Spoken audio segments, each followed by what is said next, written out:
Buenas tardes, mi compañero Francisco Javier y su servidora Leticia Rivera vamos a platicarles sobre la política fiscal. Para poder comenzar tenemos que definir qué es la política fiscal. Bueno, la política fiscal es el conjunto de acciones gubernamentales que se refieren fundamentalmente a lo que viene siendo a la administración y la aplicación de instrumentos discrecionales para modificar los parámetros de los ingresos, gastos y el financiamiento del sector público.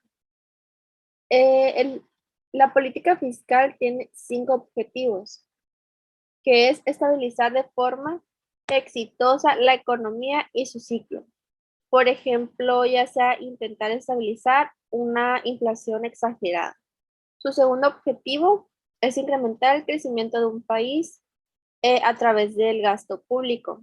Esto puede ser como las inversiones creadas para el beneficio y el crecimiento económico de un pueblo. El tercer objetivo es garantizar el servicio social que es necesario para la población. El cuarto objetivo es proteger los recursos de la región. Y el último objetivo es amparar a la población, ya que aquí suceden cambios drásticos y propios de los ciclos económicos.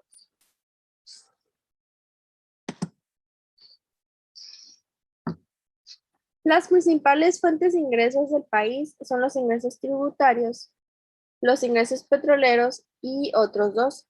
Bueno, primeramente los ingresos tributarios son los ingresos que se obtienen a través de los pagos de impuestos o tributos, de acuerdo a lo que nos arroja la Ley de Ingresos de la Federación.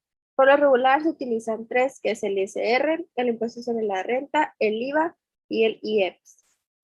En los ingresos petroleros son los recursos que recibe el gobierno federal de la suma de lo que vienen siendo las transferencias desde el Fondo Mexicano del Petróleo, y esto incluye los ingresos y tanto los ingresos y los presupuestos, y de igual manera los egresos. También están los organismos y las empresas. Aquí más que nada el gobierno cuenta con las instituciones o las empresas que éstas se encargan de generar los ingresos debido a que realizan diferentes actividades de diferentes empresas como lo son Pemex, la CFE y entre otras más. Y por último está el endeudamiento. Este básicamente es que cada año el gobierno solicita un financiamiento para futuros proyectos, que más que nada son para hacer estrategias. Bueno, según esto, así tiene que ser. Y más que nada eso se considera como un ingreso político, aunque a veces el presupuesto no alcanza o como nosotros lo vemos que decimos, no, pues aquí no vemos un cambio diciendo que nuestro gobierno está pidiendo un financiamiento para poder hacer algo y pues no lo hace. Eso está un poco extraño. Después tenemos las instituciones que manejan la política fiscal. En México existen dos, que es la Secretaría de Hacienda y el Crédito Público o Secretaría de Hacienda y Crédito Público. Bueno, la Secretaría de Hacienda es la que se encarga de aplicar el sistema tributario vigente dentro del país. ¿Con qué fin? De recaudar, gestionar y controlar los gastos del Estado mismo. Y pues no tiene atribuciones para elaborar y aprobar las normas tributarias según su función, y esto se limita a aplicarlas correctamente. Mientras que el crédito público tiene como misión tanto proteger, dirigir y controlar la política de gobierno federal en la materia financiera, fiscal y de gasto, tanto de ingresos y de la deuda pública, que se hablará un poquito más adelante. Y con el propósito de consolidar un país con crecimiento económico, de calidad, equitativo, incluyente y sostenido, para fortalecer los bienes de las y los mexicanos. Después tenemos los principales instrumentos, que son los impuestos, y el gasto público. Bueno, los impuestos más que nada se pagan de acuerdo con el tipo de legislación que esté actualizada. Por ejemplo, ya sea si el IVA, como todos sabemos actualmente, el IVA se paga con el 16% y la tenencia del 3%. Y esto quiere decir que el valor comercial de un auto o algo así se le tiene que sumar el IVA o la tenencia. También hay otros impuestos aquí en México, como el ISR y las declaraciones anuales. Y de ahí está el gasto público, que se encarga de recoger aquellos bienes y servicios adquiridos para la administración pública, em, ya sea para el consumo material de las oficinas, servicios de seguridad, limpieza, etc. Ahora vamos con los tipos de impuestos. Tenemos, por una parte, los impuestos directos. Estos lo constituyen el impuesto sobre la renta sobre personas físicas, por sus siglas IRPF, el impuesto sobre la renta de no residentes, el impuesto sobre sociedades, el impuesto sobre sucesiones o donaciones y el impuesto sobre el patrimonio. Por otro lado, tenemos los impuestos indirectos.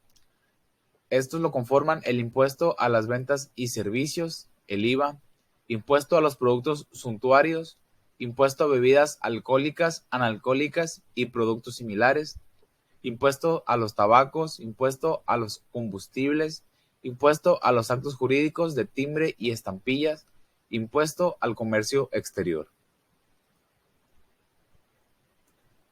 Ahora tenemos los 4 impuestos más recaudados. El primero es el de nómina.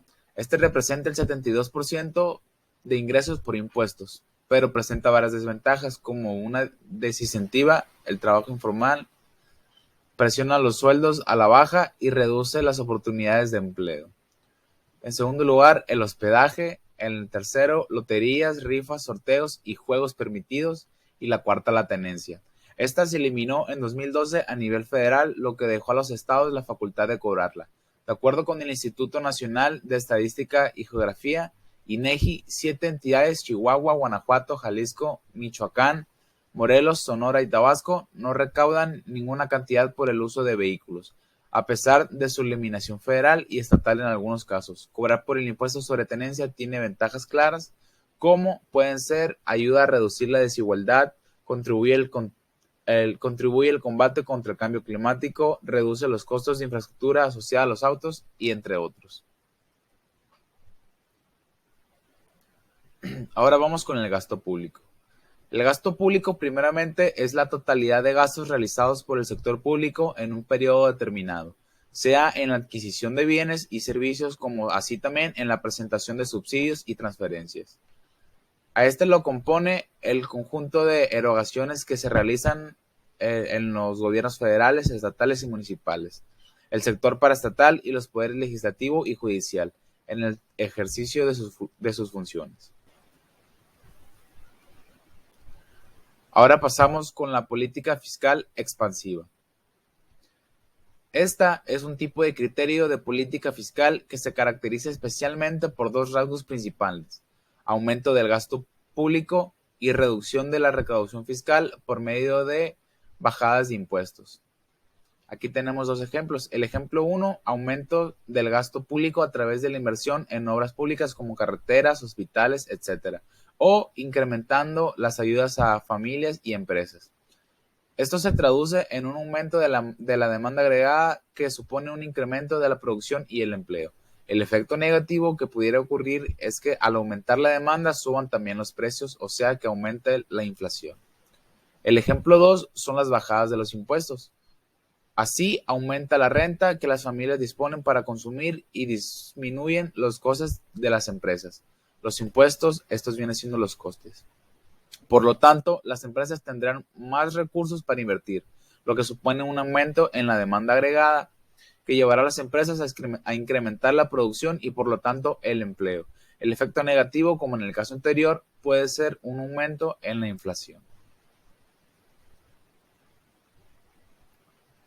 Ahora pasamos con la política fiscal contraccionista. La política fiscal contractiva es un tipo de política fiscal en la que tienen cabida la reducción del gasto público y el aumento de la recaudación fiscal a través de ingresos por impuestos de los ciudadanos. Es decir, es la opción opuesta a la política fiscal expansiva. Aquí tenemos, por ejemplo, en tiempos económicos tranquilos, a modo de control de la inflación, para ello se busca reducir la inversión de las empresas o el consumo a través de la subida de impuestos que hacen que los ciudadanos dispongan en su bolsillo de menos dinero. Ahora vamos a hablar de los rubros del gasto público. Empezamos con el gasto corriente. Este está destinado a las operaciones más básicas del Estado. Gasto de capital, destinado a la obtención de activos. Gasto de transferencia, destinado a la ayuda de familias o empresas. Gasto de inversión, tiene como objetivo crear, aumentar, mejorar o sustituir el capital público ya existente. Ahora pasamos con el déficit público. ¿Qué es el déficit público? El déficit público ocurre cuando un Estado gasta más de lo que ingresa en un periodo de tiempo. Normalmente se maneja un año. Como consecuencia de este gasto extra, tiene que incurrir en deudas. Aquí tenemos ya las bibliografías y sería todo. Muchas gracias.